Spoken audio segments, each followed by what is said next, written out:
Olá, pessoal do sexto ano, tudo bem com vocês? Eu sou a professora Adriana e este é o meu sinal. Estamos aqui para mais uma aula de língua portuguesa e estamos dando continuidade ao nosso conteúdo, linguagem denotativa e conotativa 2. E temos conosco a nossa amiga Késia, a intérprete de hoje, a professora Camille Borba, esse amor de pessoa que está aí no chat, vai dar um alô para vocês também. Olá, lindezas, tudo bom? Já estou aqui, Thales também já está aqui, atentíssimo, então entrem no chat, vamos aproveitar essa aula linda que a professora Adriana preparou para a gente. E vocês sabem, qualquer dúvida, qualquer coisa, joguem aqui no chat, me deem um oi, vamos conversar e fazer essa troca que é o que torna a nossa aula muito mais interessante, né não? Então, daqui a pouco eu volto. Um cheiro. Então, como a professora Camille falou, não é? É o que torna essa aula interessante, é a interação, o relacionamento. E aí, comecem a fazer o login de vocês, aí de forma tranquila, se tiver alguma dúvida, pergunta para alguém, e aí se conecta aí ao aplicativo.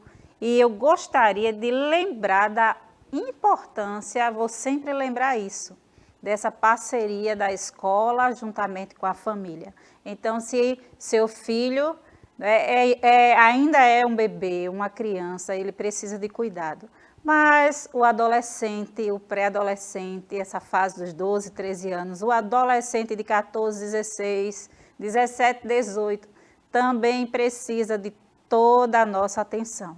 Então, pais e professores unidos, juntos, nessa parceria, cuidando desse adolescente, desse jovem no futuro, que precisa continuar sendo olhado, cuidado, direcionado. Então, nosso objetivo como escola é esse, ajudar, nos relacionar e nos ajudar. Então, esse é o propósito maior dessa escola, ok? Então, estamos aqui juntos e gostaria de lembrar do Novembro Azul, né? Lembra seu pai, seu tio, seu avô, seu vizinho, faz esse papel, né, de cidadão e de amigo, de família. Quando temos uma atitude de preocupação com o outro, é uma preocupação familiar. Então, essa palavra família é muito importante. E aí devemos desenvolver ações familiares dentro da nossa casa, dentro do nosso trabalho, em qualquer ambiente que estamos. Tudo se torna mais leve, não é, pessoal? Então, vamos seguindo. Temos falado sobre 2 tipos de linguagem. A linguagem denotativa, que tem um sentido real, literal, e a linguagem conotativa, que é aquela linguagem figurada, onde estamos, não é? Falando algo, eu citei até um exemplo, não é, ontem, e acabei também relacionando no que diz respeito a relacionamento familiar. E aí, quando estamos falando assim, olhe, esse meu filho, esse meu sobrinho tem um coração de ouro, essa minha filha, essa minha sobrinha tem um coração de ouro. Quando alguém da nossa família, ou amigo, ou professor diz, esse aluno é um aluno de ouro, qual é esse sentido figurado que é passado? É que essa pessoa é uma pessoa que tem habilidades emocionais, que ama o outro, que é bondoso, é alguém que gosta de desenvolver relacionamento, né? Está sempre solícito a ajudar o outro. Às vezes é esse sentido, não é? E às vezes quando alguém diz, olha, fulano foi brilhante, a pessoa brilha, não, é brilhante na sua atitude. Então esse sentido, quando alguém fala assim, é o sentido figurado da palavra, tá? Brilhante, de ouro. E a professora Camille também, ontem na outra aula, porque vocês estarão assistindo essa aula várias vezes, em um outro momento, em um outro dia, a professora Camille usou o exemplo da mãe, não é? Quando ela disse assim, usou o exemplo, minha mãe é uma leoa. Ela está dizendo que a mãe dela é uma leoa no sentido literal, não nas atitudes, atitudes, quando a mãe defende o filho, quando a mãe se torna grande, não é protetora, brava quando precisa ser, não é assim, pessoal? Então, isso é a vivência do nosso dia a dia. Então, temos atitudes dessa forma, e que muitas vezes falamos dando um sentido figurado a essas palavras. Então, este conteúdo, ele é leve e gostoso. Se você perceber, ele não é tão difícil. E ele vai estar se repetindo nos textos literários.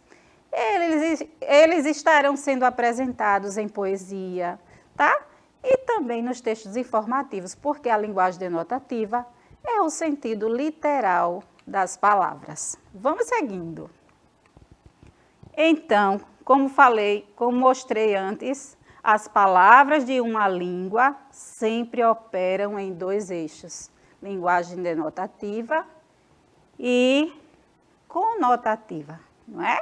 Esses dois eixos, o denotativo e o conotativo. E aí eu coloquei como se fosse aquele, não é? Com a carinha de riso e aquele outro mais sério. Esses eixos estão diretamente relacionados com a significação da língua.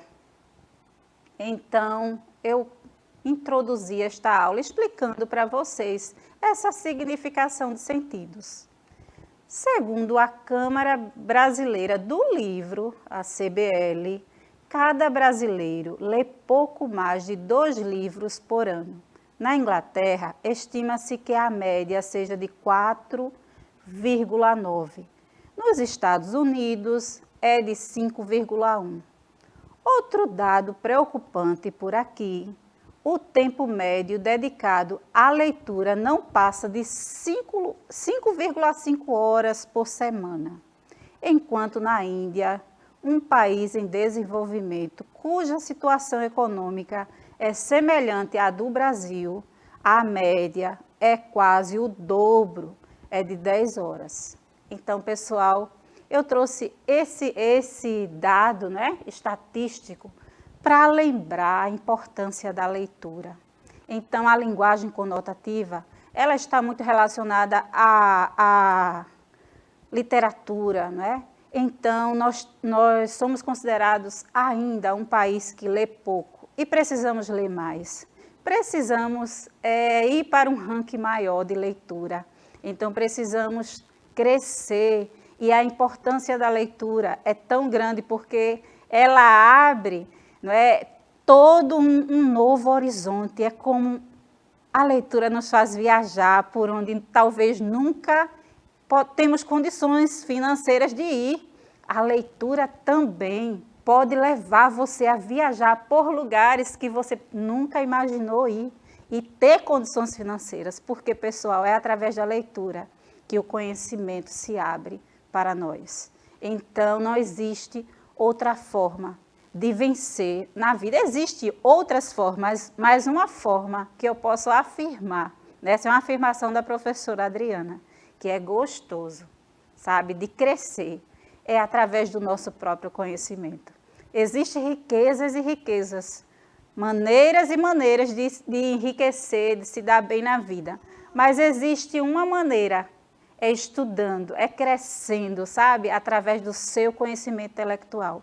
E isso sim traz um prazer enorme. É uma riqueza que ninguém pode tirar de nós. Só o Criador, que nos deu uma mente e nos dá essa capacidade, não é? De raciocinar, de aprender, de distribuir conhecimento. Então, vamos ler, vamos crescer e ter também um ranking assim bem alto na leitura. Então, vamos começar pela nossa sala de aula do 6º ano. Então, incentivo vocês a lerem. E é nessa sala de aula que eu já descobri que tem alunos leitores.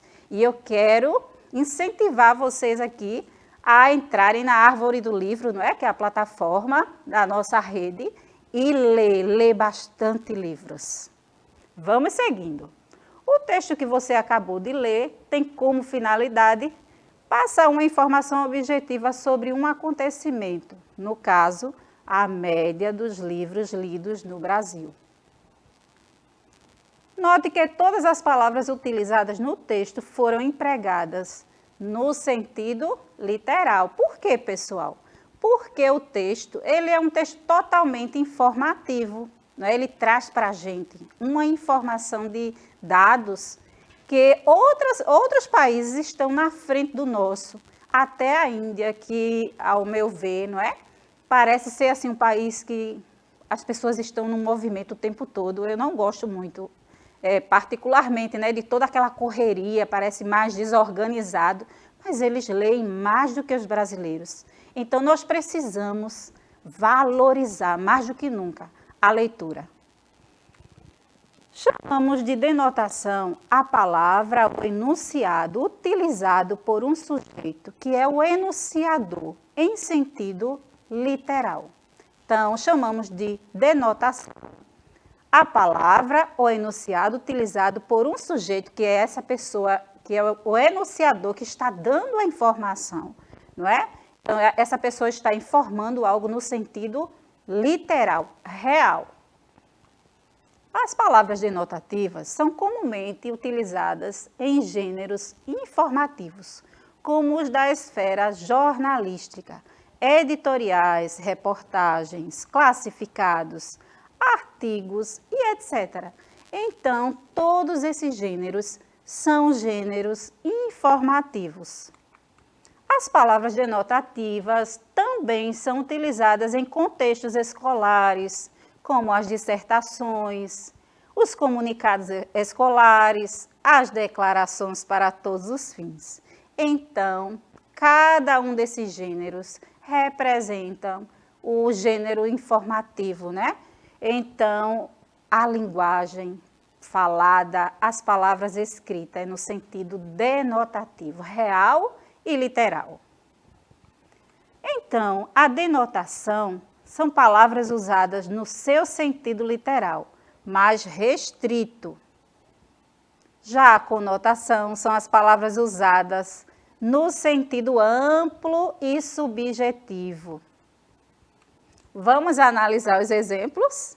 Nós temos alguns exemplos aqui que eu gostaria que vocês comentassem no chat o que é que vocês acham desses exemplos, tá? Consumidor atento não compra gato por lebre. E aí, o que é que vocês acham que esse provérbio popular representa? Gato por lebre. E aí, falem com a professora Camille, o que é que vocês entendem?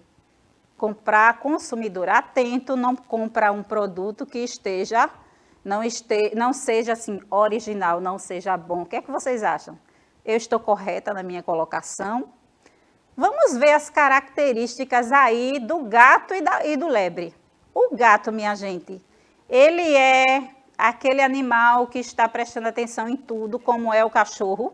O cachorro, se ele ouvir a voz, ele já percebe, não é? E o dono do cachorro, quando ele percebe o latido, ele já sabe se alguém que está chegando na casa é conhecido ou não, se é uma pessoa estranha, as características do cachorro que não está sendo apresentado.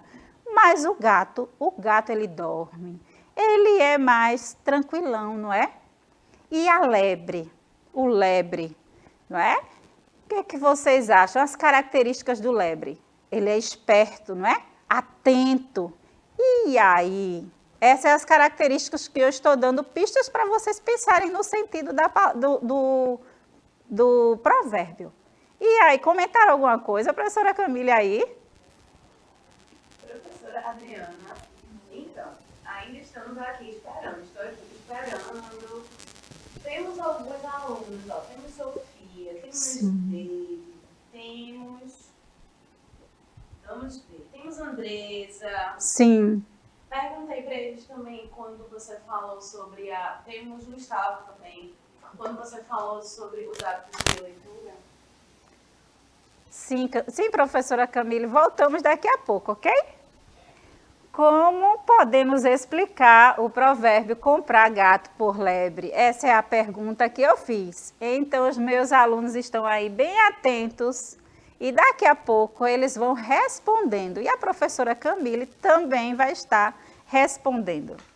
A linguagem, ela foi utilizada no sentido denotativo ou conotativo? Quando alguém fala assim, olha, o consumidor esperto não pode comprar gato por lebre. Essa expressão é uma expressão muito usada, não é? Por alguém que está dizendo assim, olha, você tem que prestar atenção se o produto é de qualidade ou não, se ele realmente tem as funções que você necessita para a utilização dele. Então, eu usei o exemplo para vocês, citando, né, as características do gato e do lebre, porque o lebre é esperto, é mais veloz, já o gato é mais tranquilo, né? Então, a gente não pode confundir, não é? As características de um com o outro. Há uma diferença, não é? Há uma distinção muito grande. Então, professora Camille, agora eu acredito que você pode continuar aí no que você estava falando. Professora Adriana, então, a gente estou aqui ainda esperando a resposta, mas eu acho que é porque eles estão prestando atenção, analisando. Afinal, a gente precisa fazer o quê para responder uma questão? Analisar a oração, pensar, estou lendo aqui. Esse sentido, ele foi usado no sentido literal. As pessoas realmente compram um gato achando que é uma lebre? Ou é um sentido figurado, já que tem um outro sentido por trás, né? O sentido será que não seria esse da superfície, sim seria algo mais metafórico? Então, aí é o que eu estou aqui esperando. Nós já demos dicas, eu acho que vocês já têm condições suficientes para botar a cabecinha para pensar e tentar responder. Porque, veja, mesmo que erre, tudo bem, você pelo menos pode aprender com o erro. E se acertar, ótimo também. Então, pensem assim, na construção do conhecimento. Isso aí, professora Camila, é por aí o caminho que nós devemos seguir, não é? Sem medo de errar, deixando de lado, né, a timidez. Se eu falar algo e não estiver correto, tá? Então, a linguagem conotativa é esse sentido figurado da palavra.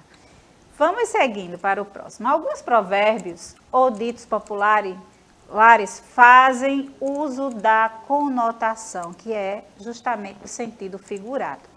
Tente compreender o sentido dos provérbios que seguem e dê o seu significado em linguagem denotativa. Então, temos um exemplo aqui. Se correr, o bicho pega. Se ficar, o bicho come. E aí, pessoal, o que é que vocês acham? Vocês acham que o sentido conotativo aqui, não é? Se correr, o bicho pega, se ficar, o bicho come. Tem até uma música, né? Diz: se correr, o bicho pega, se ficar, o bicho come, porque eu sou homem, porque eu sou... Essa música, Homem Sou. Tem uma música aí mais antiga que fala dessa coisa, né? Tem a ver com esse provérbio. Mas no provérbio, se correr, o bicho pega, e se ficar, o bicho come, é como aquela, no sentido figurado, é dizer assim: nessa situação não tem jeito. Se você sair, você vai ter que enfrentar de qualquer jeito. E aí, vocês acham que tem situação assim na vida que nós não podemos correr e temos que enfrentar, não é? Então, minha gente, no dia a dia, nós temos que aprender com esses provérbios populares. Se tem algo que temos que resolver, temos que enfrentar, resolver o quanto antes, porque se correr, você vai ter que resolver. E se ficar, você vai ter que resolver. Então, resolve logo e se livra dessa situação. Só um conselho. Então, esse provérbio, ele tem esse sentido, não é? Então, não é que o bicho, né, vai pegar. Então, é o sentido literal, né? Um bicho viria e pegava a pessoa. Se a pessoa ficasse, um bicho também pegaria. Mas, no sentido figurado, isso que eu falei antes, é no sentido literal, né, da palavra bicho, você correndo e um bicho correndo atrás de você para pegar, você ficando e um bicho pegando, comendo você, né, um monstro. Essa palavra, esse significado, não é? No sentido literal. No sentido figurado, é justamente aquela que eu falei, é você ficar. Se você tem um problema aqui, saindo do local ou não, você vai ter que resolver em um momento. Então, resolve logo, se livra e pronto. Ajoelhou, tem que rezar. Eita, e aí? O que é que significa essa frase, esse provérbio usado? Ajoelhou, tem que rezar. E aí, o que é que vocês acham? Vão pensando, se vocês nunca ouviram esse provérbio, né? Ou ele tem também um provérbio usado e que tem também algumas músicas, eu já ouvi em alguma música, esse provérbio também, ajoelhou, tem que rezar. Então, no sentido literal, é alguém que se ajoelha, faz orações, fazem rezas, né, preces mediante a sua crença. Mas aqui nesse provérbio, o sentido figurado é que se você escolheu tal situação agora, você terá que vivenciar. É esse sentido figurado desta frase. Não adianta chorar o leite derramado. E aí, essa frase é uma frase usada muito por pessoas mais experientes, né, como nossas avós, que são muito queridas, nossas mães, né, aquelas pessoas que temos ao nosso redor, nosso convívio, que muitas vezes é bem familiar para a gente, não é? Quando alguém chega assim, olha, não adianta você chorar o leite derramado. E no nosso contexto educacional, de escola, aprendizado o tempo todo, o que é chorar o leite derramado depois? É não estudarmos hoje, não é? Esse é o tempo de estudar, de crescer, de avançar, de sonhar, de florescer. Palavras bonitas, não é, pessoal? Palavras que devem ser valorizadas. Hoje, para amanhã, não chorarmos o leite que foi derramado agora e não pode ser derramado, não é? Então, esse provérbio tem uma lição muito importante para a gente. Então, é bom brincar, se divertir. É legal demais e deve ser feito. Cada etapa da vida deve ser respeitada e vivenciada com muito afinco. Mas também a fase do aprendizado, a hora da aula, deve ser levado muito a sério. Porque isso, lá na frente, vai trazer um resultado incrível. Vamos seguindo. Mamão com açúcar. Aquela avaliação fácil. A avaliação é uma palavra já ultrapassada. Exercício de verificação da aprendizagem, não é? Mas será que você vale por aquilo que você faz lá e acerta? Não, é só para verificar. Não se assusta com as provas, com os exercícios de verificação da aprendizagem. Então, quando é fácil, vocês dizem, esse exercício aqui está mamão com açúcar. Fácil demais, não é? Gostoso. Vocês gostam de mamão? É uma fruta incrível, mas nem todo mundo gosta, não é? Mas mamão com açúcar é gostoso, não é? Apesar de que ele é mais saudável sem o açúcar. Fica a dica. Então, as pessoas, quando veem uma situação fácil, usam esse provérbio. É mamão com açúcar, tá fácil, né? Não tem dificuldade nenhuma nessa situação. Encher linguiça. E aí? Professora Adriana aqui. Pode falar, professora Camille. Resposta não temos. Mas a Andresa disse que não gosta de mamão. E Andresa, eu também não gosto. Confesso que é difícil. E professora Adriana, é interessante, né, a gente pensar nos sentidos desses ditados, desses provérbios, porque a gente às vezes repete e nem para pensar nos outros sentidos possíveis ali, né? Sim. E aí, esses provérbios, esses ditados provam o quê? Provam que a língua, ela realmente permite uma possibilidade de sentidos gigante. Porque se a gente pega o sentido literal da construção e o sentido metafórico, que é aquele sentido usado, o sentido figurado, a gente nota que há ali uma transposição metafórica da ideia, né? Sim. Quando a gente fala, algo é mamão com açúcar. O mamão já é doce, então já é fácil de comer. Com açúcar é mais fácil ainda. Então a gente tem o quê? Uma fruta, um açúcar, tudo fica muito doce, muito fácil. E aí a gente tem essa transposição para o provérbio, para o ditado. E aí a gente pode até pensar a priori que não tem uma relação, né? Sim. Mas na verdade existe uma relação, uma construção ali de sentido na escolha dos significantes do ditado. Sofia também... Sofia gosta. Sofia é do time que gosta de mamão. Que bom que é o quê? Diversidade, né, gente? Isso aí, professora Camille, isso mesmo, não é? Então, a professora Camille só enriqueceu ainda mais o conteúdo. Então, encher linguiça, o que é isso? A pessoa, usamos muito no dia a dia quando, né, alguém está falando ali e não está gerando, não é, nenhum entendimento. Aí diz assim, fulano estava enchendo linguiça, não é? Então, no sentido literal, é realmente encher, não é, aquele material que é colocado para encher a linguiça, não é? E que é tão saborosa também, né? Mas no sentido figurado é alguém que fica falando ali algo sem sentido.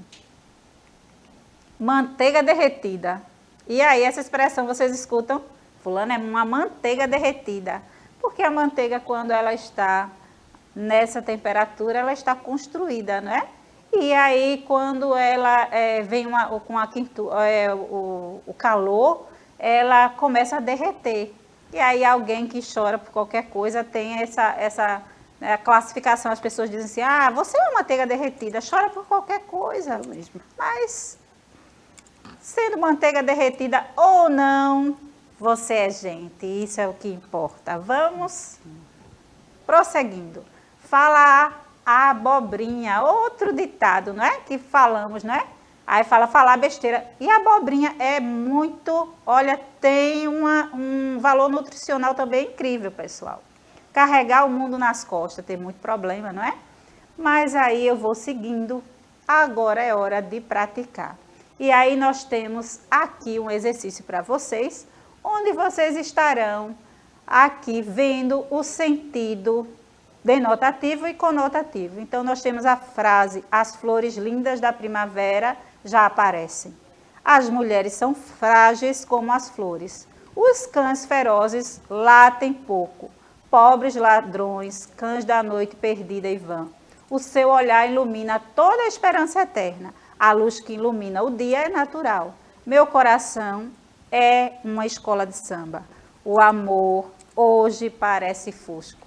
Então, fica aí as respostas para vocês desses exemplos e vamos nos despedir, não é? A professora Camila vai dar um tchauzinho para vocês aí rapidamente, porque a nossa aula já está chegando ao fim.